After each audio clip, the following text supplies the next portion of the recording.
ഇന്നൊരു മത്തങ്ങ പരിപ്പ് കറിയാണ് കേട്ടോ. പെട്ടെന്ന് ഉണ്ടാക്കാം എന്നുള്ളതാണ് ഇതിൻ്റെ പ്രത്യേകത. ഇതൊക്കെയാണ് ഇതിൻ്റെ ഇൻഗ്രീഡിയൻസ് കേട്ടോ. മസൂർ ദാലിലാണ് കേട്ടോ ഇത് ഉണ്ടാക്കുന്നത്. അപ്പോൾ പെട്ടെന്ന് വെന്ത് കിട്ടും, അതായത് ഒരുമിച്ച് വെന്ത് കിട്ടും എല്ലാതും. അപ്പോൾ ഈ പരിപ്പ്, മത്തങ്ങ, സവാള, പച്ചമുളക്, തക്കാളി ഇതിൻ്റെയൊക്കെ കൂടെ മുളക് പൊടി, മഞ്ഞൾപ്പൊടി, ഉപ്പ്, വെളിച്ചെണ്ണ. മുളക് പൊടിയോ പച്ചമുളകോ കുറച്ച് കൂടിയാലും കുറയരുത് കേട്ടോ. അതായത് മധുരം മുന്നിട്ട് നിൽക്കാതിരിക്കാൻ വേണ്ടിയിട്ടാണ് കുറച്ച് മുളക് പൊടി കൂടുതലിടുന്നത്. എല്ലാം കൂടി ഒന്ന് മിക്സ് ചെയ്ത് 2 വിസിൽ. ഈ കറി നമ്മൾ നാട്ടിലാണ് വെക്കണേ വെച്ചിങ്ങനെ സവാളയും തക്കാളിയും ഇതിന്ന് ഒഴിവാക്കാം കേട്ടോ. എനിക്ക് എപ്പോഴും തോന്നിയിട്ടുണ്ട് ഇവിടുത്തെ എല്ലാ കറിയിലും സവാളയും തക്കാളിയും മസ്റ്റാണെന്ന്.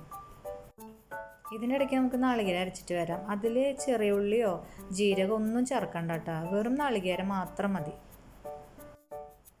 എന്നിട്ട് നന്നായി ഒന്ന് തിളപ്പിക്കുക. അധികം നേരമൊന്നും വേണ്ട, ഒരു 2-3 മിനിറ്റ് മതി. എന്നിട്ട് ഈ ഇൻഗ്രീഡിയൻസ് വെച്ചിട്ട് താളിക്കുക. കറി റെഡി. അപ്പോൾ ഇതാണ് ആ പറഞ്ഞ മത്തങ്ങ പരിപ്പ് കറി. കുക്കിംഗ് വീഡിയോ എടുത്തിട്ട് പരിചയമില്ലാത്തതുകൊണ്ട് വീഡിയോസും ഫോട്ടോസൊക്കെ തലങ്ങും വിലങ്ങാണ്. പക്ഷെ കറി സൂപ്പറാണ് കേട്ടോ.